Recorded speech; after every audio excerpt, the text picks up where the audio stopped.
Hello everyone, welcome to StudyIQ English. We know that the government of India has undertaken a major step towards empowering Indian women politically, and that comes in the form of 106th Constitutional Amendment, which is also known as Nari Shakti Vandan Adhiniyam. Under this, about 33% seats shall be reserved for women candidates. That's it in Lok Sabha, in state legislative assemblies including Delhi. But the thing is, a bigger question is an obstacle here.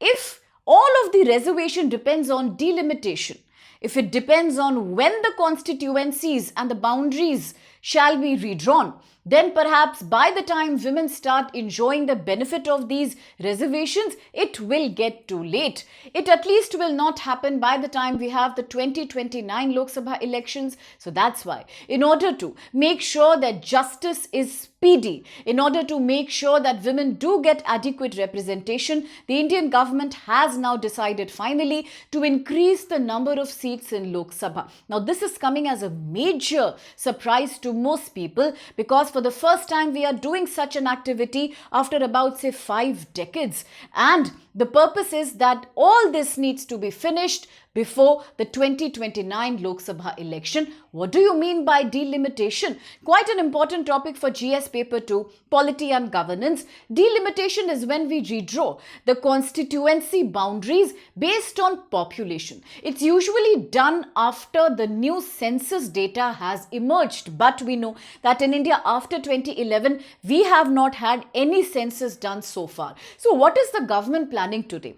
Rather than waiting for the census result and then having the delimitation done, dependent on which we shall provide the 106th amendment provision, the government is now planning to push up the number of Lok Sabha seats, and the government is planning to implement women reservation using the data from 2011 census, so that we can do it quickly, we can do it before 2029 Lok Sabha elections. Now, reservation is not just a political issue, it's every bit an ethical issue as well. A lot of people keep arguing that reservation is only about numerical representation. It doesn't guarantee any substantive equality. But everything, even substantive equality, begins by numerical representation, and we know in India, women have been underrepresented in public administration at Lok Sabha level and at the levels of state legislatures for a very long time.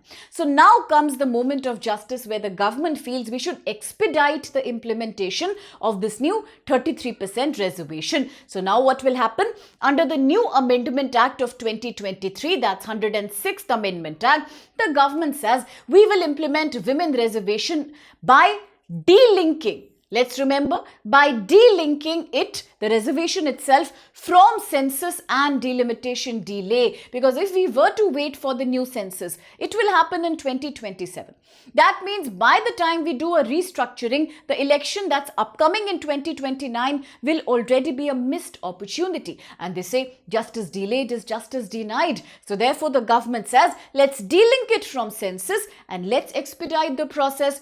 The government is planning to increase Lok Sabha seats from 543 to 816, and out of which 273 seats, that's exactly 33%, will be reserved for Indian women. The new arrangement may come into effect much before the 2029 Lok Sabha election. That means as soon as the next election happens, we will see the implementation of reservation amendment. That is 106th amendment. So that's quite an exciting piece of news right now, although it's creating some controversy. What's the controversy here?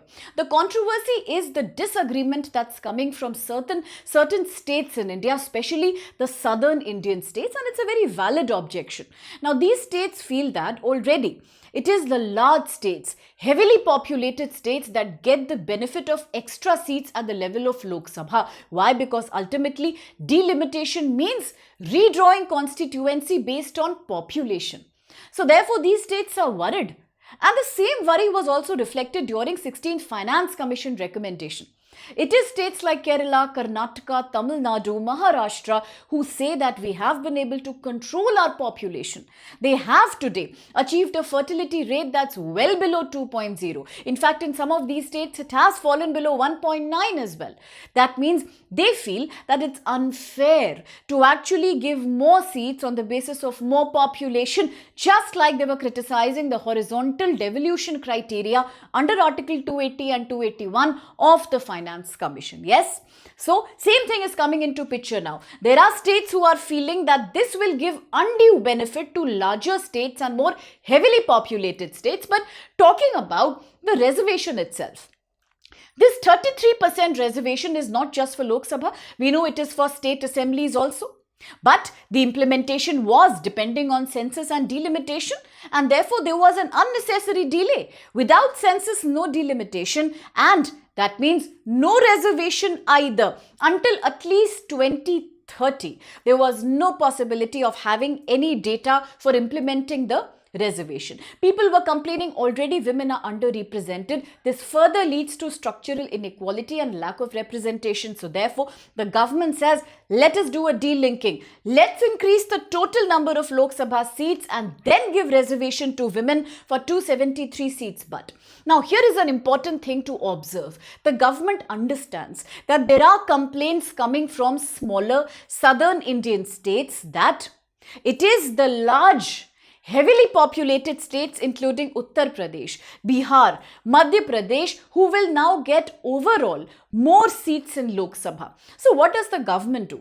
The government decides to maintain a balance and equilibrium. The government is saying, although we are increasing the number of states in Lok Sabha, but we are ensuring that there is no disproportionate percentage increase.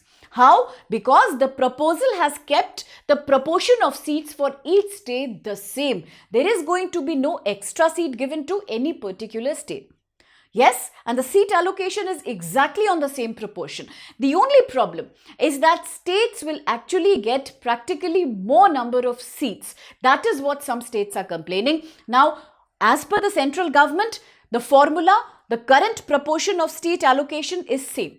Nothing is going to change here. So therefore, no state will get any extra advantage in the share. But if you look at the number of seats numerically, then probably the larger states might get some benefit. Example, Uttar Pradesh, if currently it boasts of 80 seats, then what happens after the total increase in Lok Sabha seats, it will have 120 in total. That means although the share of Uttar Pradesh representation is the same, 15% earlier and 15% after the seat increase in Lok Sabha, but still the actual number of seat count numerically shoots up. And that's the complaint a lot of southern Indian states are having. They say that we are paying a price for population control. We are paying the price for having a lesser population, and the larger states will continue to dominate the political agendas at the level of Lok Sabha. That's the House of People. So that debate rages on. Just like the same debate rages on when we talk about welfare scheme of the government,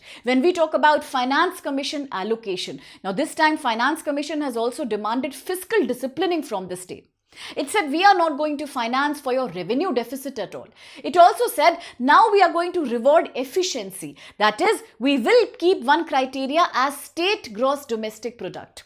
Yes, all these are positive improvements, but still the southern smaller states have a complaint that historically they are denied the funds that they deserve. And same complaint is coming here when it comes to representation in Lok Sabha. So ultimately it boils down to power sharing on the basis of population. So the southern states are fearing that they have a small population, they have been able to control population, and therefore they are not getting any extra representation. So if this seat increase becomes a reality, if Lok Sabha actually gets more seats, then what amendments shall we look into? We shall be looking into basic amendments to the key provisions of Constitution like Article 81. Very important question for prelims, by the way. Lok Sabha composition. Article 170 that talks about state assembly composition. Naturally, both these will also undergo a change as we increase the seat for providing reservation to women. So that has become a key debatable agenda right now. With that in mind, a quick practice question. With reference to women reservation in Parliament, consider these statements. 1. It is provided through the Constitution 106th Amendment Act 23. Second, it reserves one half of seats in Lok Sabha for women.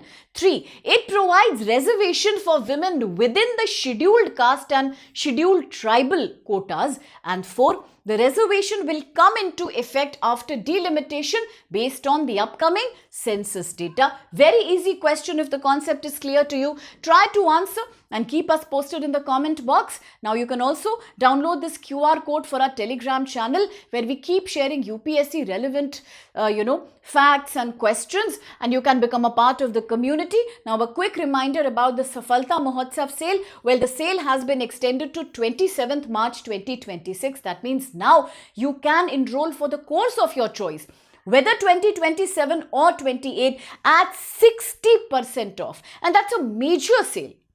Plus, if you use my code SPLIFE to enroll, even more discount, maximum benefit. But this is valid till 27th, so hurry up. We have had about 200 selections this year. We are expecting this to become thrice in the upcoming year, and you could be the next successful candidate, provided you join on time and take the 360-degree guarantee UPSC course with us only at StudyIQ. Thank you.